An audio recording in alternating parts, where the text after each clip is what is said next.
আসসালামু আলাইকুম সবাইকে সবাইকে কিউট ব্লগসে স্বাগতম। সবাই কেমন আছেন? আশা করি সবাই ভালো আছেন। চলে আসছি নতুন আর একটা ভিডিও নিয়ে। আজকের ভিডিওটা অনেক হিজিবিজি ভিডিও একটা হতে চলেছে। আজকে আমি নিজে কোনো রান্না করিনি, রান্না করতেছে আমাদের বাসার ভাড়াটিয়া ভাবির কাজের লোকটা। উনি রান্না করতেছে, রান্নাটা আমার ভালো লাগলো তাই আপনাদের সাথে শেয়ার করতে চলে আসলাম। রান্নাটা হচ্ছে চ্যাপা শুটকি দিয়ে, কাঁঠালের বিচি দিয়ে, কলমি শাকের ডাঁটা বা কলমি শাক সহ রান্না করা। তো সেটাই আপনাদের সাথে শেয়ার করলাম। দেখেন প্রথমে মশলাটা কষিয়ে নিল, আর এখানে চাপা শুটকিটাও দিয়ে দিয়েছে, দিয়ে চাপা শুটকিটা লাড়াচাড়া করে একদম ভেঙে দিয়েছে। এতে করে সুন্দর একটা ঘ্রাণও বের হয়েছে। আর এখানে দিয়ে দিল কাঁঠালের বিচিগুলো। কাঁঠালের বিচিগুলো দিয়ে আবার ভালো করে কষানো শুরু করে দিল। মশলা তো আগেই দিয়েছে, সব মশলাগুলো কষানো হয়ে গেছে। এখন এর মধ্যে কাঁঠালের বিচি দিয়ে কাঁঠালের বিচিগুলো একটু লাড়াচাড়া করে ভাজা ভাজা করে নিচ্ছে। তারপর এখানে আবার দিয়ে দিবে শাকের ডাঁটাগুলো, শাকগুলো। এই কলমি শাকগুলোতে একটু ডাঁটাগুলো বেশি মোটা, তাই মাঝখান দিয়ে কেটে নিয়েছে। ডাঁটাগুলো এর শাকের মধ্যে বা এই ভাজিটার মধ্যে কখনো কোনো প্রকার পানি দেবে না, যেটা মশলা কষানোর মধ্যে দেওয়া হয়েছে শুধু সেটুকুই।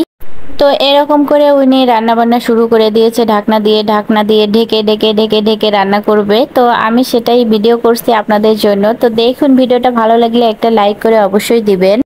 এরপর ডাটাগুলো দিয়ে দিল, ডাটাগুলো দিয়ে এখানে অল্প একটু পানি দিল, কারণ নিচে লেগে যাচ্ছিল। উনি বলল যে পানি দেওয়া লাগে না, কিন্তু চুলা রাসটা অনেক বাড়িয়ে দেওয়া হয়েছিল, কারণ বাসায় একটা ছোট বাচ্চাকে উনি দেখাশোনা করেন। বাচ্চাটা কান্নাকাটি করতেছে প্রচুর, সেজন্যই উনি তাড়াতাড়ি করে রান্না করবে। এখন আবার ভালো মতো নিচ থেকে লাড়াচাড়া করে দিচ্ছে, আর চুলা রাসটা এবার কমিয়ে দিয়েছে।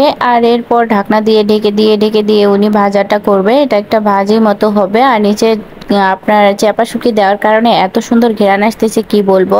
আপনারা যদি নিজে রান্না করে না খান তাহলে বুঝতে পারবেন না, ঘেরানটা এতটাই ভালো লাগতেছে। আর খেতে অনেক মজা হয়েছিল, আমি একটু খেয়ে দেখেছি। তো এই যে ইনি ঢাকনা দিয়ে ঢাকে ঢাকে একদম ভাজা ভাজা করতেছে। ওপাশে আবার ভাতও বসিয়ে দিয়েছে। ওনারা কিন্তু নরসিংদীর লোক, আর এটা হচ্ছে মূলত নরসিংদীরই রান্না। চাপা শুটকি দিয়ে কাঁঠালের বিচি আর হচ্ছে কলমি শাকের ডাঁটা বা কলমি শাক। শাক কিন্তু কম ছিল পরিমাণে, ডাটা একটু বেশি ছিল আর মোটা ছিল, তাই মাঝখান দিয়ে কেটে নিয়েছি। উনি বারবার দেখতেছে কাঁঠালের বিচিটা সেদ্ধ হয়েছে কিনা। কাঁঠালের বিচিটা সেদ্ধ হয়ে গেলেই মূলত রান্নাটা শেষ হয়ে যাবে। আর কড়াইটা ঘুরিয়ে ঘুরিয়ে উনি রান্না করতেছেন, কারণ এক সাইডে তাপ বেশি যাচ্ছে আর সেই সাইডে পোড়া পোড়া লাগতেছে। আর পোড়া লাগলে শাক তো মোটেও ভালো লাগে না, সেটা সবাই জানে।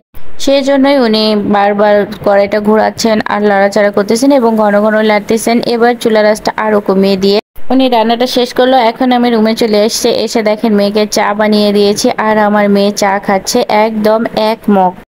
আরো একটা মজার বিষয় হচ্ছে, ও চার সঙ্গে পানি খাচ্ছে। ওকে বললাম, তুমি যে চার সঙ্গে পানি খাচ্ছ, দেখো তোমার একটা দাঁতও থাকবে না, সব দাঁত পড়ে যাবে।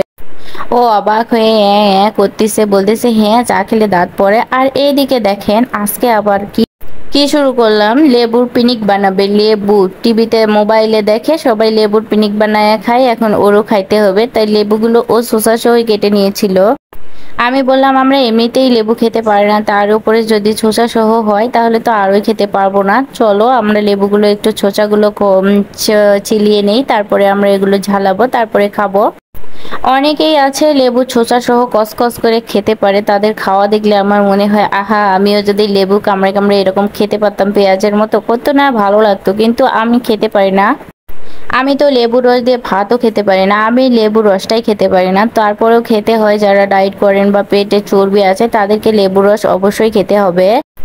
এখন আমি লেবুর এখানে লবণ দিয়ে দিলাম বেশি পরিমাণে এবং মরিচ দিয়ে দিচ্ছি। আর মেয়েকে জিজ্ঞেস করতেছি, বলো তুমি খেতে পারবা কতটুকু ঝাল? আমি কিন্তু ঝাল দেবো অনেক বেশি।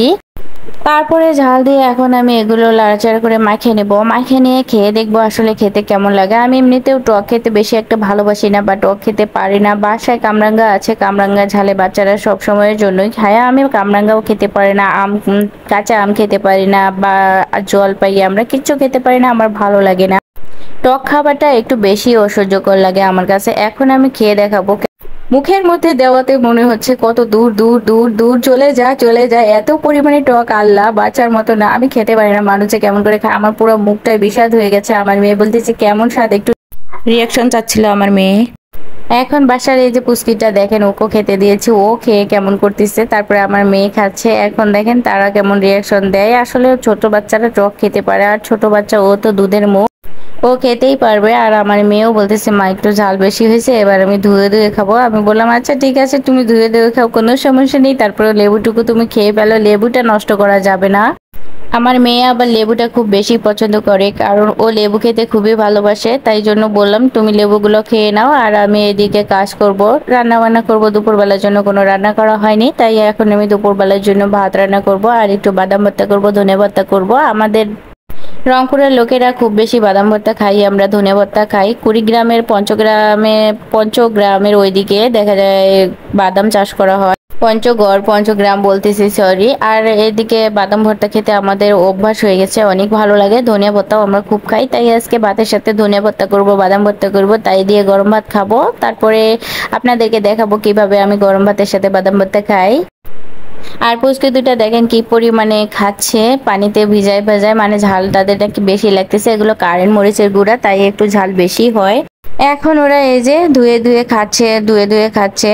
তো সবার বাসার সবাই কেমন আছেন, দেশের পরিস্থিতি কেমন, কি অবস্থা, ফেসবুকে কেউ কি চালাতে পারতেছেন? আমরা কিন্তু ফেসবুকে কোনোভাবেই ঢুকতে পারতেছি না। এখন রান্না বান্না শেষ করে চলে আসি, দেখেন খাবারটা আজকে বাড়বো, আপনাদের সাথে শেয়ার করবো। পেটে এত পরিমাণে ক্ষুধা লাগছে, ভাতটা সহ্য হচ্ছে না আমার। ঠান্ডা হওয়া পর্যন্ত কোনো প্রকারের ধৈর্য ধরার টাইম নাই। এখন আমি ভাতটা বেড়ে নিচ্ছি প্লেটের মধ্যে। এই ভাতটা আমরা মা মেয়ে দুজনে শেয়ার করে খাবো। আমি সবসময়ের জন্য আমার মেয়ের সাথে একই প্লেটে ভাত খাই, মেয়েকে খাওয়াই, পাশাপাশি ওখান থেকে আমিও খেয়ে নেই। আর আমি যদি ভাতটা খেতে যাই তো একবারে বেশি ভাত খাওয়া হয়ে যায়। আর মেয়ের সাথে খাওয়ালে হয় কি, মেয়েকে খাওয়ানো হয়, পাশাপাশি আমারও খাওয়া হয়। দেখেন বাদাম ভর্তা নিলাম, এই যে হচ্ছে ধনে ভর্তা, এদিকে একটা ডিম পোস্ট করে নিলাম। আমার মেয়ে তো আর ভর্তা ভাতি খেতে পারবে না, হয়তো বা ঝাল হয়ে যায়, তাই জন্য ওর জন্য আমি ডিম পোস্ট করে নিয়েছি। আর বুটের ডাল ছিল একটু, সে বুটের ডালটাও নিয়ে নিলাম। আমার মেয়েকে বুটের ডাল আর ডিম পোস্ট দিয়ে খাওয়াই দিব, আর আমি বাদাম ভর্তা আর ধনে ভর্তা দিয়ে ভাত খাবো।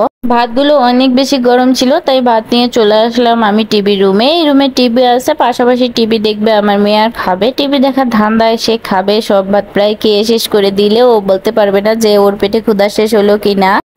তাই টিভি দেখতে দেখে ওকে খাওয়াচ্ছি। দেখেন কি পরিমাণে মনোযোগ, ভাতের দিকেও চোখ নাই, একদম টিভির দিকেও ও চোখ। টিভি চলতেছে আর ও দেখতেছে। এই কার্টুনটা কিন্তু আমারও দেখতে অনেক ভালো লাগে। এই কার্টুনটা আমি আমার মেয়ের সাথে এনজয় করি। তো সবাই ভালো থাকবেন, সুস্থ থাকবেন, সবার পরিবারের সবাই ভালো থাক, সুস্থ থাক। ভিডিও যদি ভালো লাগে একটা লাইক করে দিবেন, কমেন্ট করে জানাবেন কে কোথা থেকে আমার ভিডিও দেখতেছেন। আর যদি চ্যানেলটাকে সাবস্ক্রাইব না করে থাকেন অবশ্যই সাবস্ক্রাইব করে দিবেন।